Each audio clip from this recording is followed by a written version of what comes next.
I hear familiar footfalls. Come closer, Vestige.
Welcome to the harbourage, Vestige.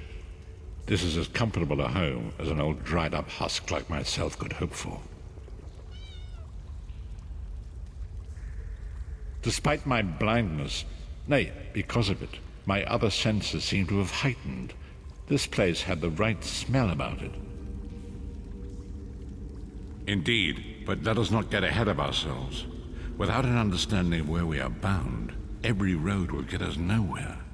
Before we truly understand our destination, we must speak of the past, of a sort.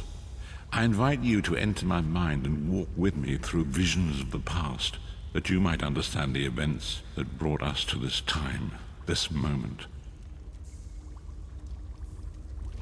Enter my mind, Vestige, and walk with me through the shadows of past events.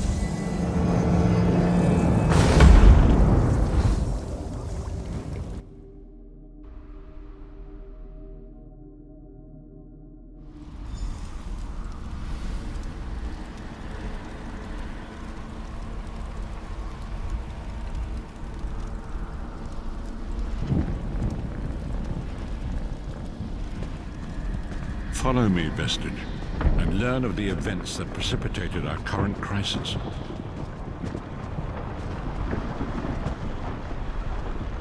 My part in the story began when I awoke on the steps of the Abbey of the Moth Priests, with no memory of my prior life. The Moth Priests took pity upon me and brought me into their fold. I was weak and near death.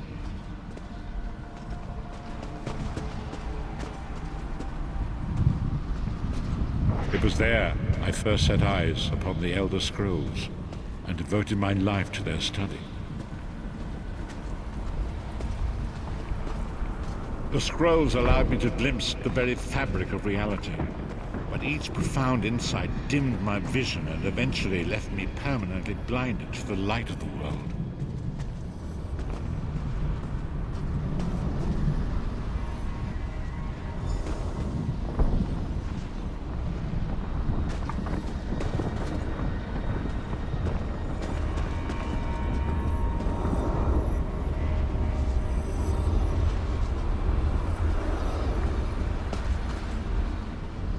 The prophecies of the Elder Scrolls are a fluid, living thing. They are not fixed.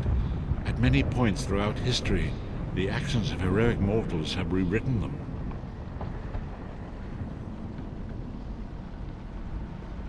I only know that you are important, Vestige. The scrolls reveal to me that your destiny is intertwined with that of the Five Companions. The Five Companions were a band of adventurers who sought out an ancient artifact called the Amulet of Kings. They hoped to use this artifact to persuade Akatosh, the Dragon God, to accept their leader as one of the Dragonborn. The Dragonborn are mortals destined for greatness, with the blood of the dragons in their veins.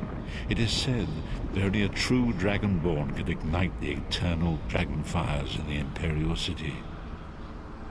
Baron Aquilarius, the son of Colovian Duke, who led a rebellion against the Emperor Leovic and took the crown himself. Alas, Baron was not truly a Dragonborn, as those who sit upon the ruby throne must be, in accordance with tradition. You have already heard enough babbling from this old blind fool. It is time you met the Five...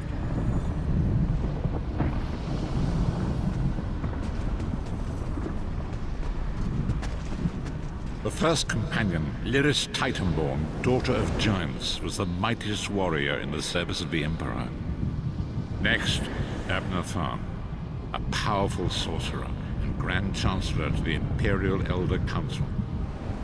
The Red Guard Swordmaster, Sai Sahan, leader of the Imperial Dragon Guard. The Imperial Emperor, Baron Aquilarius, who attempted to light the dragon fires and failed.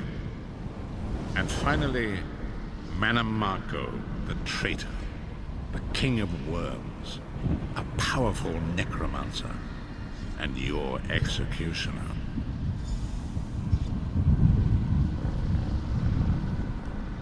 These were the Five Companions who set out from the Imperial City on an epic quest to recover the lost... Manamako convinced Varen that the amulet could be used to perform a ritual that would rekindle the dragon fires. He claimed this would please Akatosh and entice him to adopt Varen as one of the dragon... By tradition, only the Dragonborn can lay claim to the Ruby Throne and rule as the one true Emperor by divine right. Varen conquered Cyrodiil and took the throne, but unless he became Dragonborn, he feared he'd always be thought of. Manamako the traitor, the great enemy, the most powerful necromancer this world has ever known. His worm cult infiltrates and corrupts every corner of Tamriel. It was he who convinced Varen to perform the ritual you are about to witness. Disaster, war, and pestilence. A world brought to its knees. Now watch and see how one man's arrogance brought about...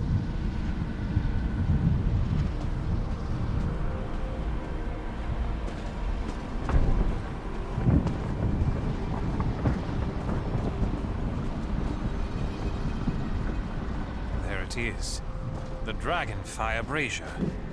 Manamako, you certain this will work? It will work, my liege. The Amulet of Kings will rekindle the dragon fires and ensure your rightful place as Emperor. You have my word. It better work, Manamako, or you'll find your neck at the business end of my axe. My lord, I wonder if you'd muzzle your half-giant pet. She really is annoying. Enough, both of you. We are here to ensure my lord's rightful claim to the Ruby Throne. Abner, begin the ritual. I have a destiny to fulfill. By the lighting of the dragon fires, I claim my rightful lineage. By the fires of creation, let me be reborn. By the will of Akatosh, I proclaim myself Dragonborn.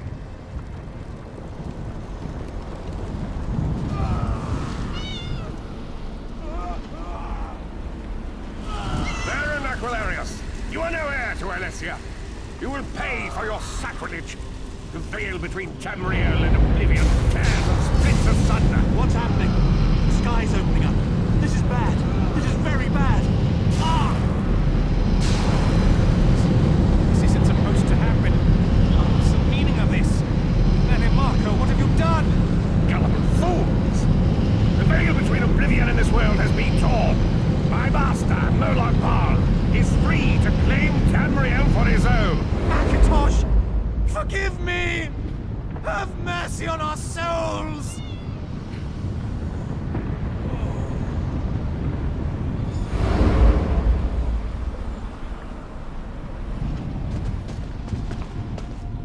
ritual tore the veil between Nan and Oblivion, allowing Manimarco to begin stealing the souls his master needed to power the Dark Anchors.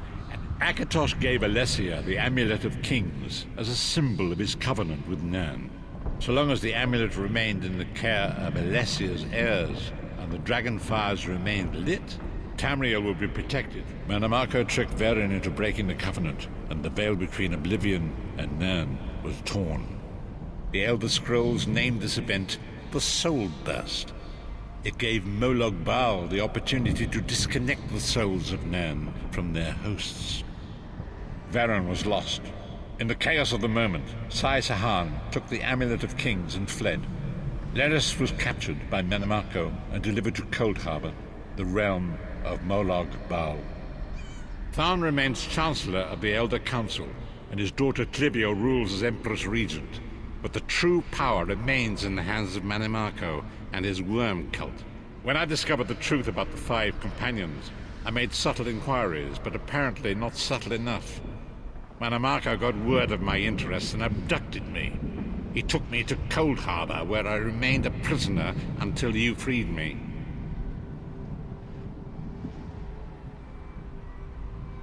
The truth is always a threat to evil men. Manimarco feared I would reveal his treachery, and if knowledge of Nan's vulnerability were to become known, it could threaten his master's schemes. Molag Bal does not favor loose ends. Walk with me.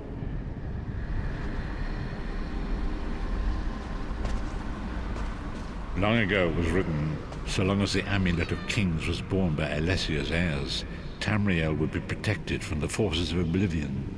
But the Soul Burst tore the veil between worlds and gave Molag Bal the opportunity he desired.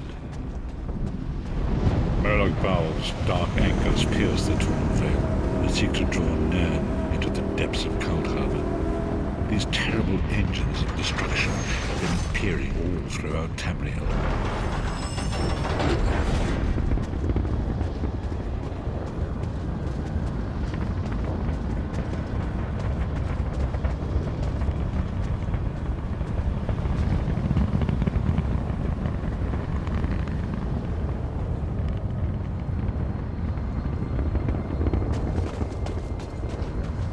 Lord of brutality and domination is successful, he will merge our world and his own in a terrible plane meld. Few will survive the ordeal, and those that do will be enslaved for all eternity.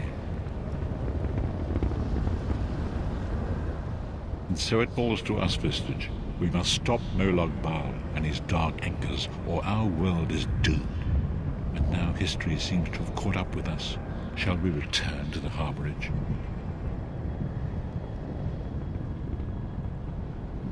As you say.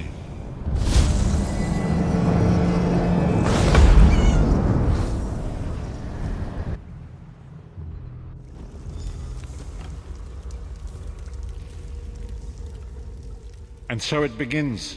The remainder of the story has yet to be written. It is your story now, and there is so much to do. But know this, you will not walk this path alone. We must grow in strength and in numbers. You will need more than the company of an old blind man to alter the course of history. We must assemble our own group of companions. The first you have already met. Lyris sacrificed her own freedom to allow us to escape. She remains a prisoner in Cold Harbor. I must determine her precise location if we are to mount a rescue. That will take time. Manimarco's agents leave a web of lies and deceit. They pit the races of Tamriel against one another and divert their attention from the real threat. Forgive me. Bringing you into my mind seems to have taken quite a toll on me. I must rest. I will contact you when the time...